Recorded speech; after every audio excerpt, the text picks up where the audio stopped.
Nithyanandam, we sincerely apologize and complete with all the participants. Today seems to have a lot of audio issues and we are working on fixing it. And I know so many of you had manifested and posted the answers. Now let us verify the answers. So many of you that had posted the answers. Same.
Nithyanandam. Yes. Sorry. So now we are going to be playing. What is that audio that all of you were listening to?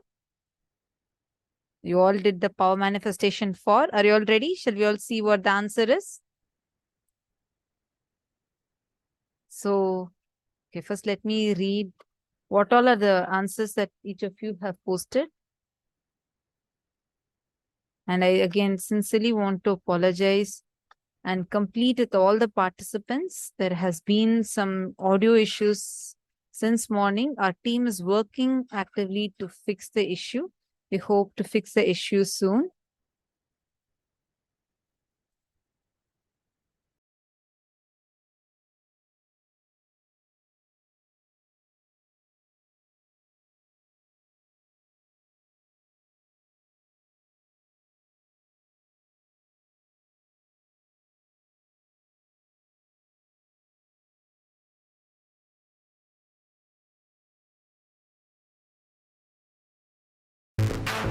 ओङ्कारी Parmeshwari षोडशी Parashakti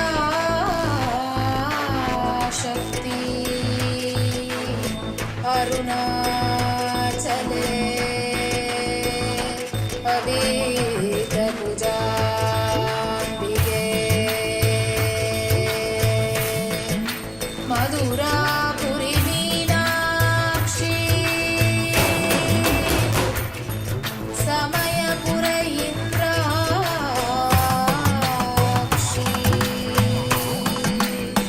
Kanchi Kamakshi Kashi Vishalakshi Kailash ज्ञानाक्षी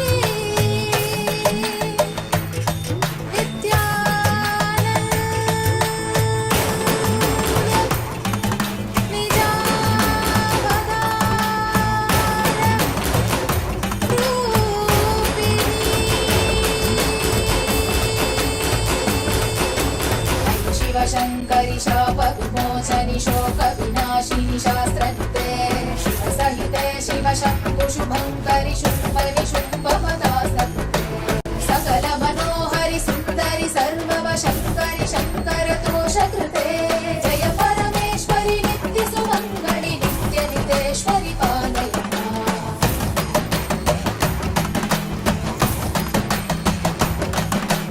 Karun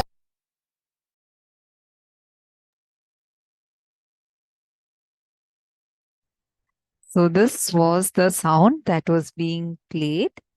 And did you all hear it? How many of you have manifested this? How many of you have manifested?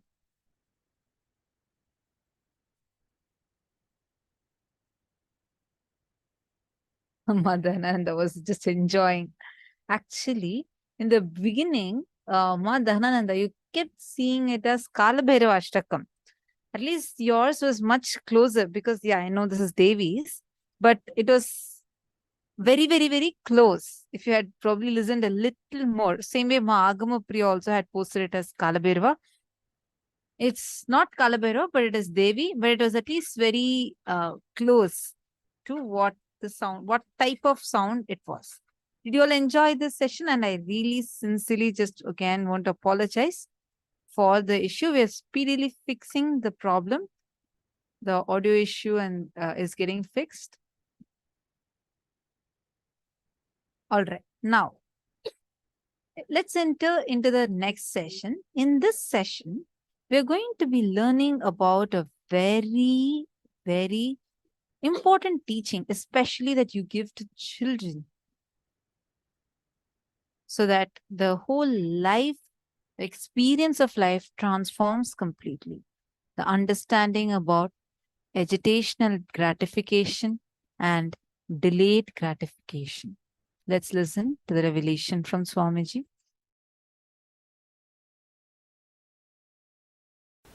The Isavasya Upanishads, 11th verse. Please recite along with me. 14th verse of the Isavasya Upanishad. Recite. Sambhudim cha vinasam cha yastat vedopayaggusaha vinasena mrityum tirtva sambodhyamritamashnude. Understand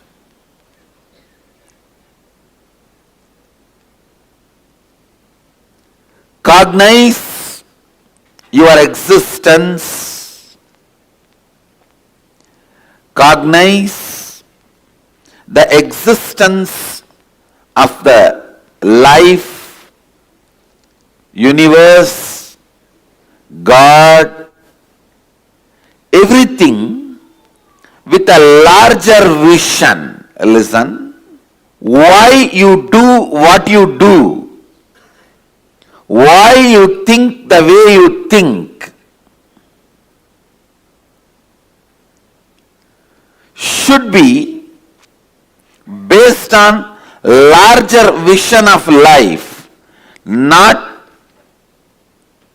just a immediate agitation gratification. Please understand, all your so-called luxury, the sensory pleasures, are agitation gratification.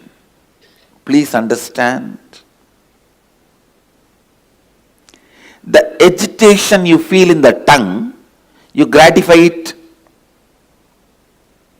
with the food which destroys your health but gives you temporary gratification.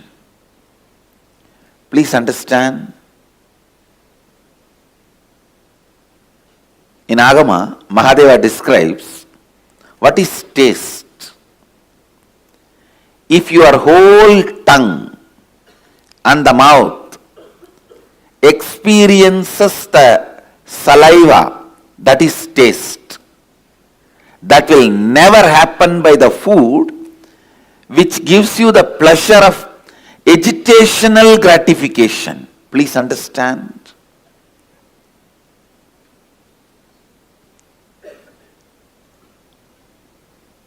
High spicy. Understand.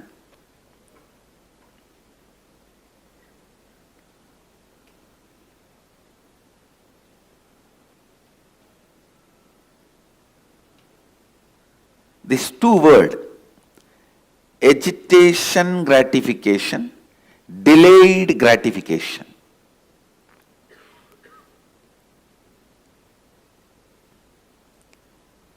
when you think you are going to exist only this 20-25 years which is in front of your eyes, you will always opt for only agitational gratification things. Now, what next? What next?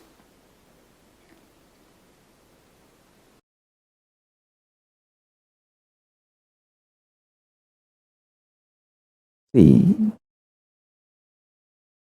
I'll give you the science of parasite. Whenever you go through the intense flood of hormones and chemicals, for example, hunger, or feeling very horny, lusty, or feeling frightened, terrorized, whether you feel lusty, sexually driven, horny, or frightened, terrorized, or hungry, all these three is just flood of hormones and chemicals inside you. Whenever the hormones and chemicals are flooded inside you, the womb, mother component for the parasites to be born is created. The egg, garbha, for the parasites to be born is created. The good news is you can live without letting the parasites happen in you. But if you decide to dump food the moment you feel hungry, your action is the male component, sperm inserted into that egg. Your actions going with the flow pattern of the hormones and chemicals in you, your actions are male component added to the female component, parasite is born. Your actions are the male component required for the parasite to be born in you.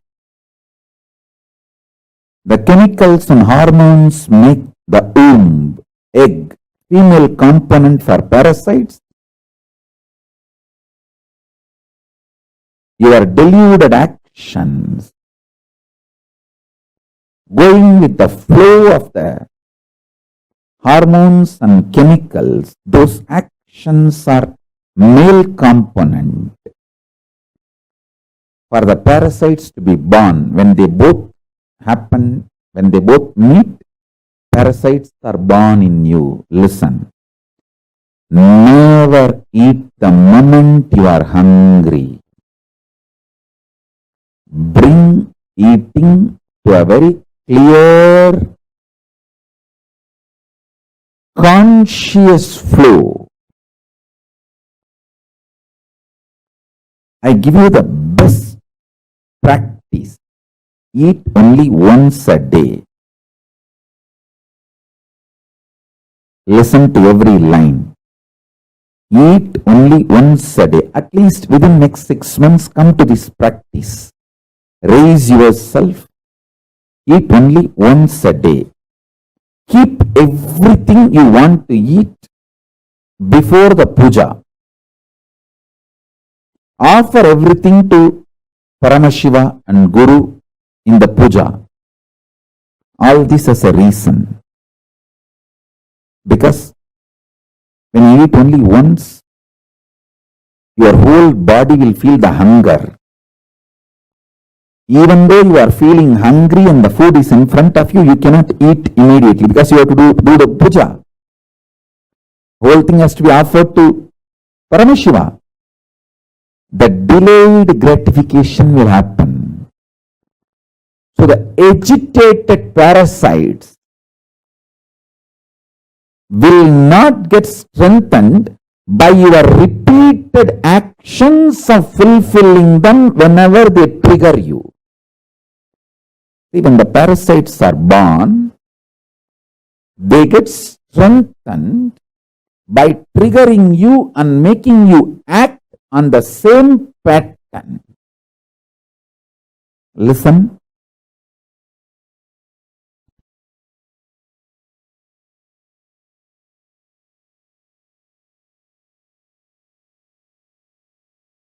Only once in 24 hours you are going to eat means the whole body will be hungry.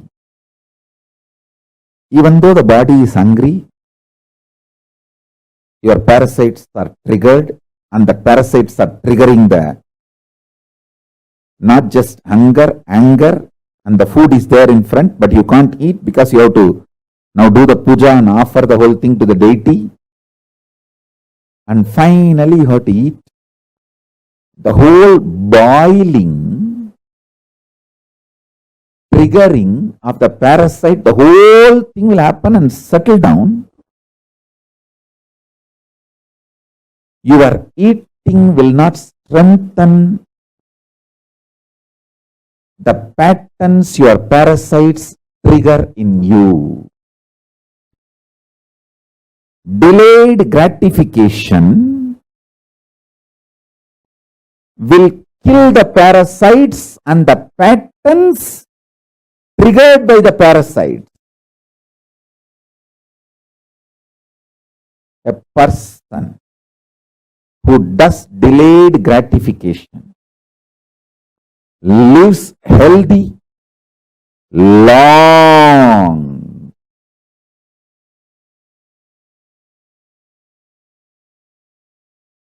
Lives healthy, long. Because the parasites in him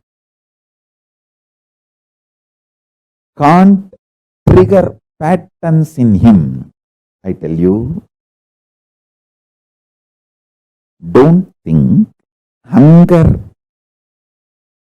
triggers only the commands to get food and eat. No. The hunger triggers the kind of irritation which is responsible for almost every bad thing happening in the society. I tell you, 99% of the time, people who are fighting are hungry, triggered by hunger pattern.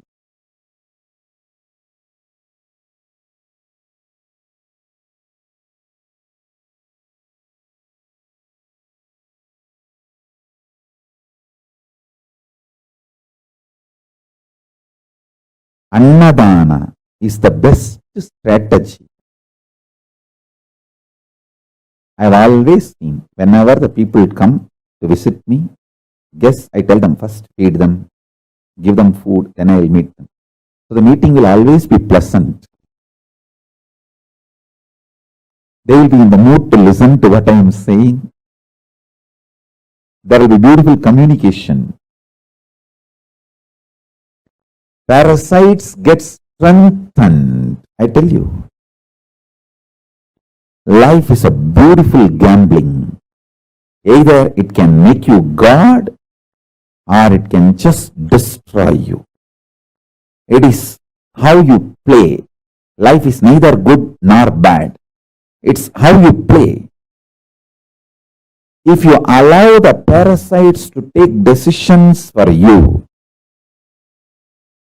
be very clear, then you are planning for the success of the parasites, not you.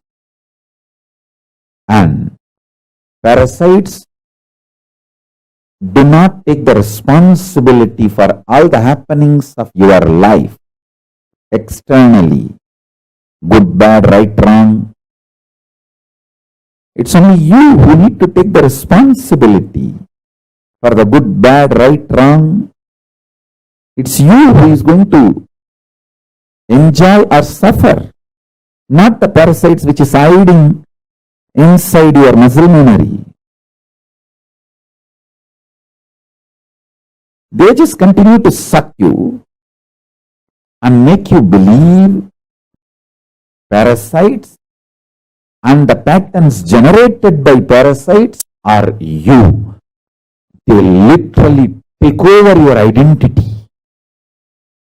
Understand? When I open my third eye, I burn your parasites, not you. But you always say, oh, Swamiji is so ferocious. Hey, I am ferocious on your parasite, not on you.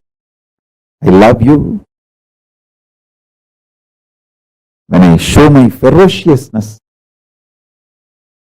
I make a loud statement, I love you. And I am burning your parasite.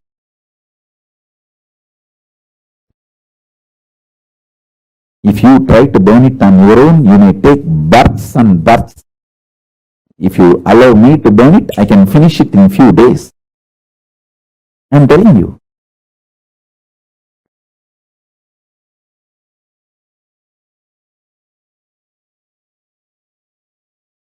Make these simple things. Make one meal a day as a life. That also keep everything ready. The smell, hot food, fresh food.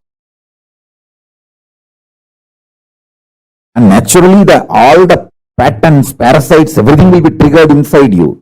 You'll be already hungry and the smell of the food, but you can't eat because you have to do the puja now. Once you keep everything ready.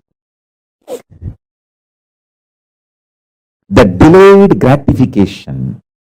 So after the puja, if you eat, you will eat exactly what you need, how much you need. The whole process of eating will not tire you, it will empower you. I tell you, the most healthiest people who live for a long time, healthily, I have seen in my life, all of them, 100%, whether my grandmother or Kanchi Paramacharya. My grandmother lived 103. Another one grandmother lived 106. My grandfather lived more than 90. And Kanchi Paramacharya lived 100 years. Just I think few months less than 100 years. All of them whom I have seen who lived long, all of them had one lifestyle. Less food or no food. Very less eating. They built the body systematically from the young age itself to live with minimum food, minimum quantity of food. Their food was very subtle, like breathing or liquid. Paramacharya will fast for days continuously. In my family, everyone lived quite a long time. Other than my father, everyone lived such long number of years because all of them had this habit of fasting for Paramashiva.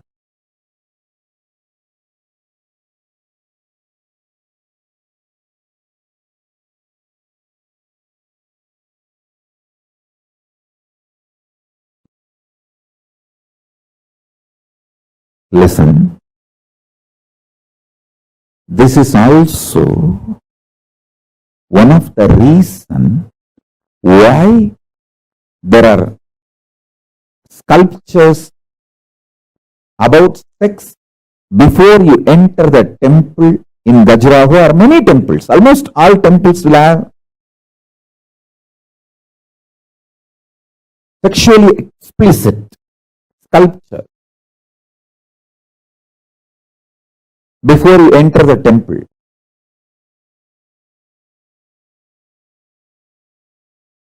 It's like delayed gratification. You have come to the temple. There are multiple reasons. One, that is the way that proper right sex education was preserved and presented to generations in Hindu tradition. And second, you are sexually triggered, but you can't act out. Now you have to go to the temple inside and do puja.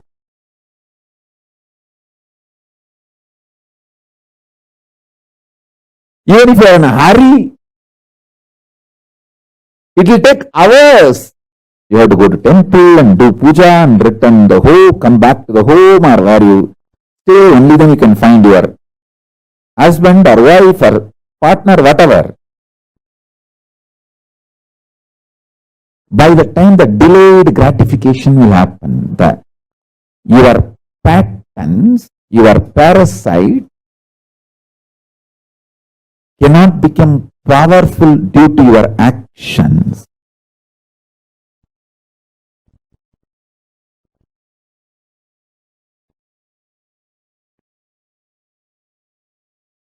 If you listen to my instruction and practice only one meal a day, that also all the food you are supposed to eat, you will keep it ready and start the puja. By the time you start the puja, literally all your parasites will be triggered, microbes will be triggered, they will all be passing commands inside you. Hey, do this, do. And everything will be triggered. But you are silently supposed to sit and do puja. Bhadyam samarpayami. By the time you finish the puja and start eating, all that patterns will settle down and beautifully the delayed gratification will happen.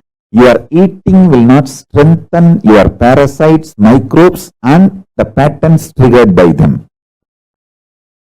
If you understand this, you will also understand why the sexually explicit sculptures outside the temple. Because when you see them, you will be triggered, but you can't act now. You have to go inside the temple and do puja. So the parasite and the patterns triggered by parasites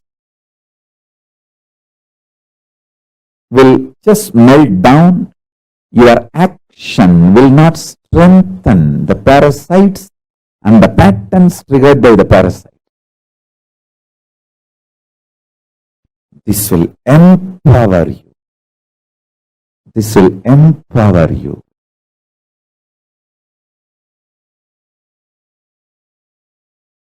To be energetic, you don't need to eat whole day. What is eaten whole day is junk food. That is not the food for energy or health. To be healthy, just that 1 or 2 meal, clear diet, vegetarian, uncooked, sattvic food is enough. But the diet should be with a clear rule and regulation. Same way, to be enlightened, you don't even need to do whole day spiritual practices. Just the right cognitions, awaken the right cognitions inside and install them, invoke them. Please understand. Now the truths I am teaching, if you invoke them inside your being, they will be making peace inside you eternally.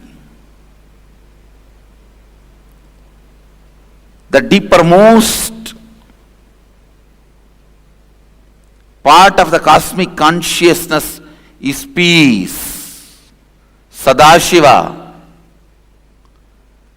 You can experience that by this verse. Please understand, this verse can make you experience the deepermost part of the cosmos, the eternal peace, the Sadashiva. Only one thing, sit with yourself, cognize what all is perishable, inauthentic ambitions in you, what all imperishable, authentic, conscious manifestation in you. Don't be afraid. You may suddenly find there is nothing authentic in you. Everything is just perishable, inauthentic. Don't be afraid of that. Everything being inauthentic is not something wrong, but you living it without recognizing it is something wrong. So even if you recognize, everything you know inside you is inauthentic.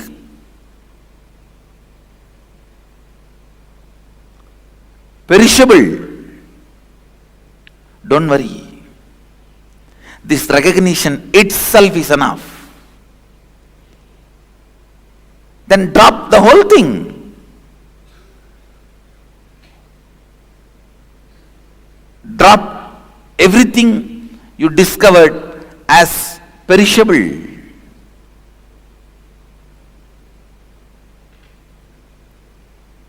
Inauthentic. Nothing wrong. You may ask, then how will I run my life? What will I hold on? Don't worry about that. You don't need to hold on to anything for your life. Life is independent of your thinking and cognition.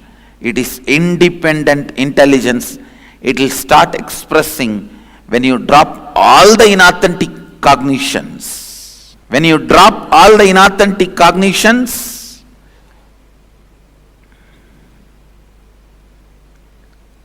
you will see automatically the imperishable starts expressing in your thinking, action, behavior, response, talking, walking, in every way.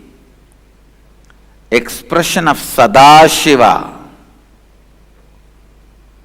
starts happening. Actually,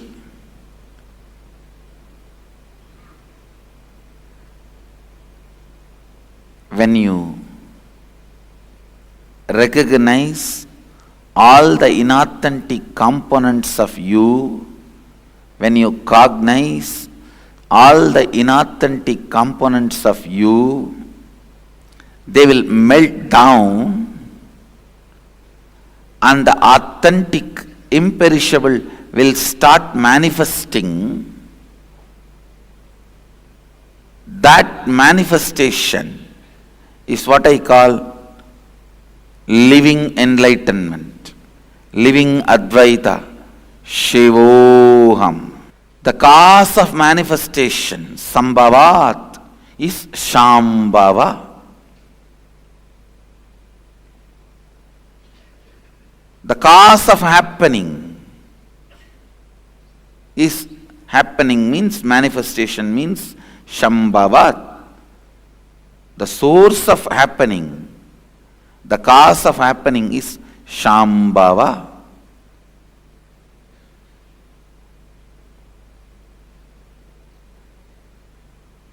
Here, the source of happening is Master. The source of happening is being reproduced in every one of you with all its multiple powers and multiple experiences in every possible way. Sambhudim cha vinasham cha yastatvedo bayagum saha vinashena mrityum tirtva sambhutyat mritamashnute. One who cognizes the pure essence of these both, the imperishable consciousness, the cause of manifestation, and the destructible, the perishable, manifested entities simultaneously, such a person completes with the fear of death and transcends death by worshipping or by knowledge of the imperishable entities, and reaches the imperishable consciousness and celebrates the nectar of immortality and bliss, the eternal space of oneness.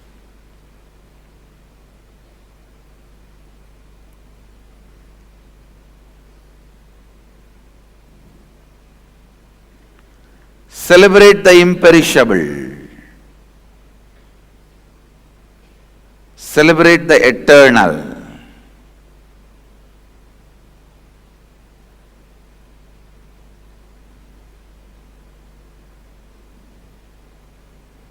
Cognize what is imperishable and what is perishable, what is destructible, what is indestructible.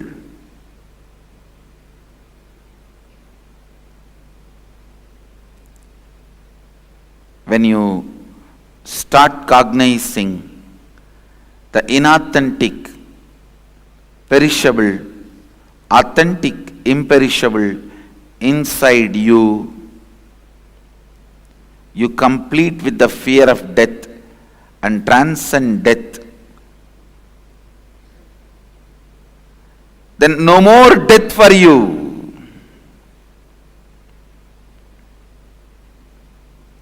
No more death for you.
Nityanandam, agitational gratification or delayed gratification. Very powerfully, first Swamiji explained to us what is the difference between these two. What all come under what category? What all comes under the category of agitational gratification? And what are the things that come under the category of delayed gratification? Swamiji explained both of these to us very, very, very beautifully.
Nityanandam.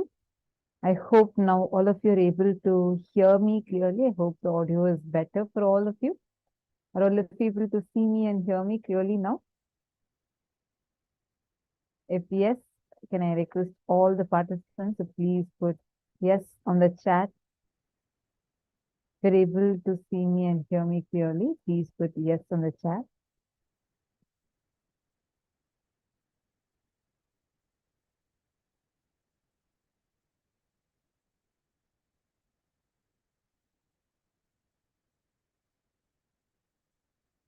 Great. Wonderful. Glad that all of you are able to see me clearly and hear me clearly. Now,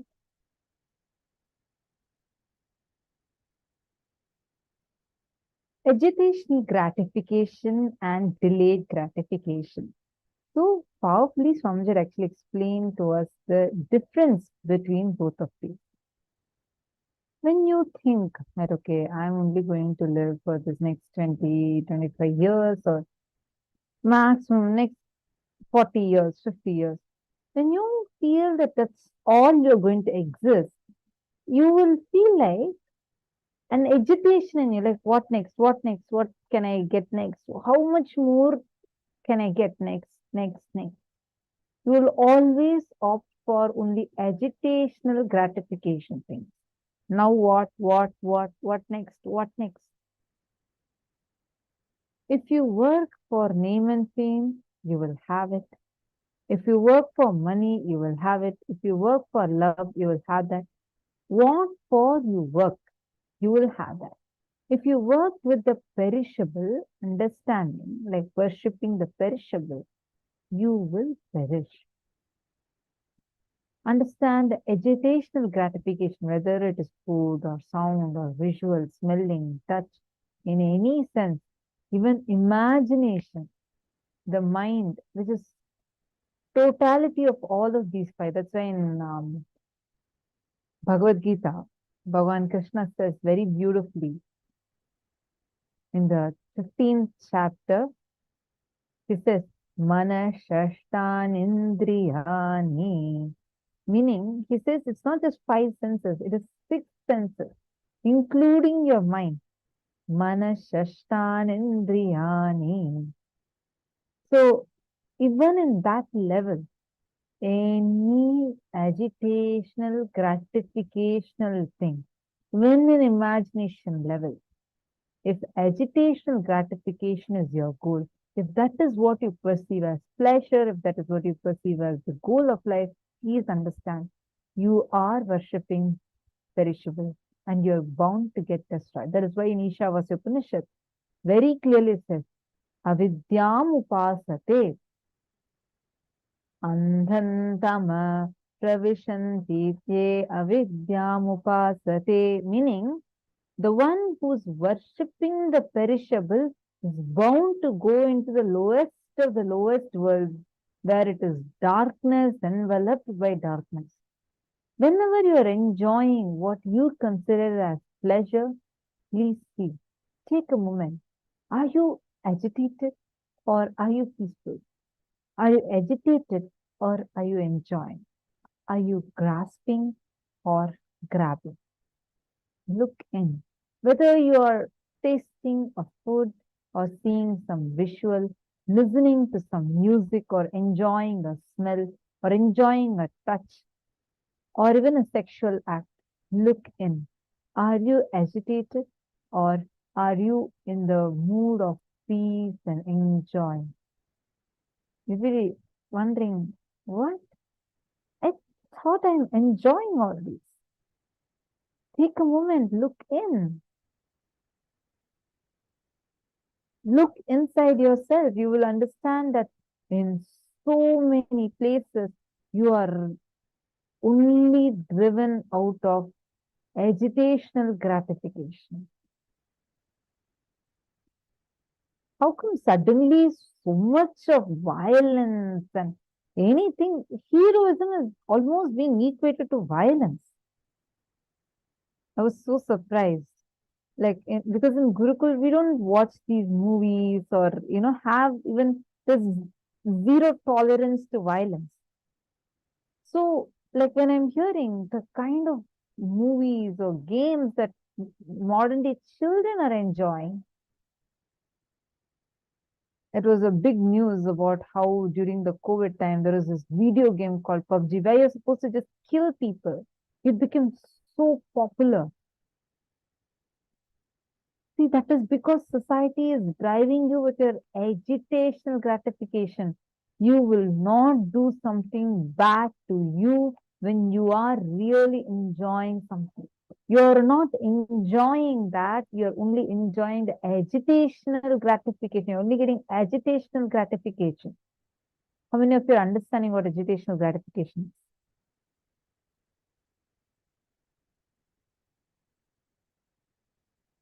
Mahongzu, Manifre Gunya, Irene Lemus, what is agitational gratification? Can each of you post?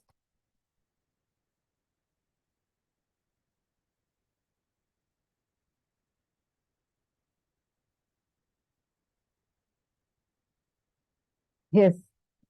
Good. That's because Mahongzu, see, that's because, see, I understand. If people connected with Swamiji, I'm very sure we all won't be able to see any of those violent things. But you need to understand the way society is going right now, right? Like the agitational gratification has been almost equated to pleasure.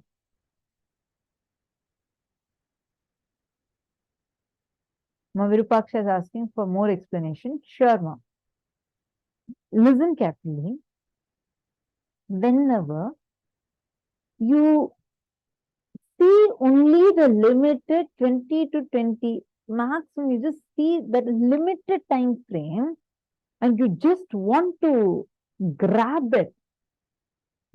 You just want to get suck as much as possible out of it and try to gratify, satisfy yourself. This is called as agitational gratification. For example, there was an experiment that was conducted. I think this was by University of Chicago or Harvard, one of those two universities, where they had a few children in independent houses and they had tested this. The parents were asked to give the kid a chocolate. And the mother would tell the kid, look, I'm going to go out and come back. If you don't eat this chocolate, I'm going to reward you with 5 more chocolates. They would leave the chocolate on the table with the kid in the room and they would go out. And some time later, they would return back. And there were 2 scenarios. One set of children had just eaten off the chocolate. Another set of children were waiting for the mother to return back. And so that once the mother comes back, they will get this chocolate and the 5 more. The experiment observed and concluded that all those kids that had waited that day without eating their chocolate, they instead chose to wait. All of them became very, very, very successful in their lives. That waiting, delayed gratification. You're not agitated, you're completely peaceful inside and enjoying things fully by being established on peace. Are you understanding, Mavirupaksha? Is this giving you some clarity? You always think whether it is such spicy food or violent things, all these things, why do you think society is going so like crazy for such stuff? That is called as agitational gratification. You're so agitated. You just want to grab as much as possible, as quickly as possible. You just want it. You just want that feeling that it gives you, that kick it gives you as fast as possible. That is why, like, why do you think junk food is even a type of food? Can you just imagine? It's called as junk food. Like junk is the name of the food. You know it's junk, but you still want to go and like eat it. You enjoy the agitational, you have that agitation inside of you, which you want to gratify, you want to satisfy it. You go ahead and you have it, where you only look at getting the pleasure at that few minutes of time. That few minutes, that agitation that's going to happen in you, the mouth for your tongue to experience a few minutes of pleasure. But the same thing, if you're having delayed gratification, you would not touch that. You would rather be enjoying the way your body is getting built more and more. This is amazing techniques Swamiji has given. Whenever you eat, instead of having your awareness in your mouth, usually when you eat, you have your awareness in your tongue. Just shift it to your stomach. Shift the awareness from your tongue to your stomach. You would see the very eating pattern completely changes.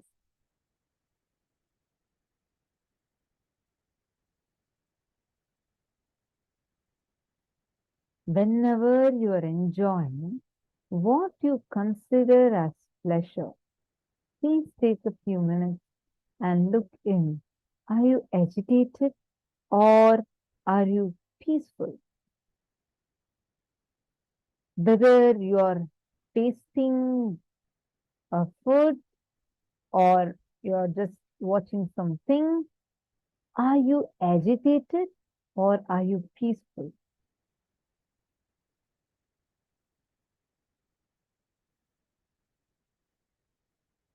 Yes, Alexander, that's actually a technique Swamiji gives. Now, let's all take a few minutes. You're going to sit with yourself, right? Take a few minutes, sit with yourself. And you're going to be cognizing what all is perishable and inauthentic ambitions in you. What all are imperishable, authentic, conscious manifestation in you. Don't be afraid. You may suddenly find there is nothing authentic in you. Everything is just perishable, inauthentic. It's okay. Don't be afraid of that. Everything being inauthentic is not something wrong, but you living in it without even recognizing it is something wrong. Drop everything you discovered as perishable, inauthentic. Nothing wrong. Take a few minutes now and please start writing this down. Start identifying. If you have any questions, you can post.